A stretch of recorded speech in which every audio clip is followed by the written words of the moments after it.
You know, for a lot of Christians, baptism means one thing and one thing only, full immersion. But what if I told you that for the very first Christians, it wasn't nearly that simple? The history here tells a really different and honestly, a much more fascinating story. So let's dig in and uncover 2,000 years of history to see what's really going on. So here's the big question we're tackling. Is full immersion the only valid way to be baptized, or have other methods been totally accepted throughout Christian history? To find the answer, we kind of have to become detectives. We're going to look at everything from the original language of the New Testament to the secret art they left behind in ancient catacombs. All right, first things first, let's get on the same page with the terms. You've got immersion, right?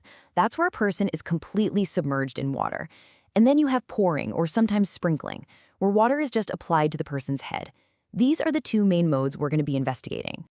So where do we even begin this investigation? Well, we've got to start at the root of the whole debate, the original Greek word for baptize. Honestly, the entire argument for immersion only often lives or dies on the meaning of this one single word. And that word is baptizo. Now, here's the crucial detail that changes everything.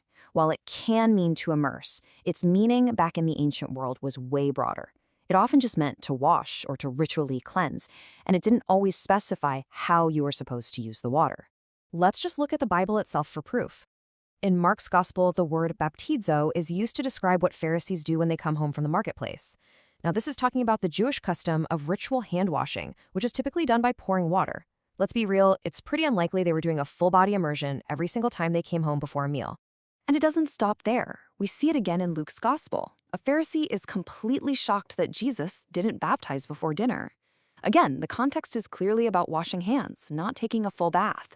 So the big takeaway here is that the word baptizo in the Bible itself is used in ways that just don't mean full immersion.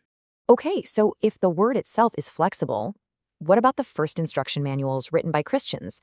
Let's take a look at a document written by the generation that literally learned this stuff directly from the apostles. This document is called the Didache, and it's an absolutely incredible piece of history. Think about it. It's a church manual written as early as AD 50. That is just wild. This is one of our most direct windows into what the very first Christians were actually doing, just a few decades after Jesus' time on earth. And here's the kicker. In its instructions for baptism, the Didache says, yeah, try to use living water, like a river, if you can. But then it gives a backup plan. It says if you don't have enough water for that, quote, pour out water 3 times upon the head. I mean, it's right there in black and white. Explicit, written permission for baptism by pouring straight from the first century.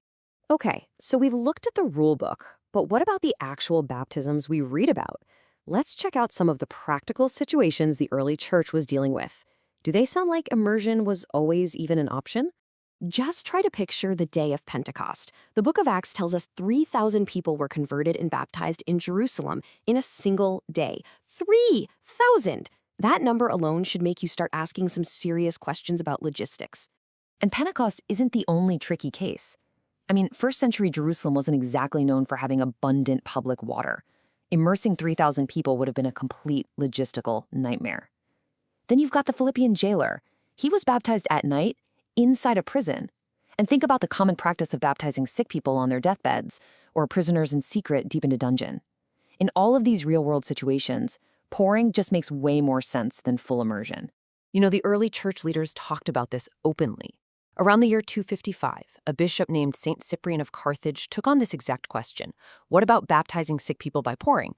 And his answer was a resounding yes. He said that when you have to, the divine benefits are bestowed fully, and that nobody should be disturbed by it. All right, let's switch gears from written evidence to physical evidence. What do the oldest Christian drawings and paintings of baptism actually show us? The archaeology gives us some pretty fascinating clues. It's pretty overwhelming, actually. The earliest Christian art almost always depicts baptism by pouring. We see it again and again in paintings in the Roman catacombs and in ancient church mosaics. The typical scene shows the person being baptized standing in, like, ankle or knee-deep water while someone pours water over their head. And on top of that, a lot of the ancient baptisteries archaeologists have dug up are just way too small and narrow for an adult to have been fully immersed in.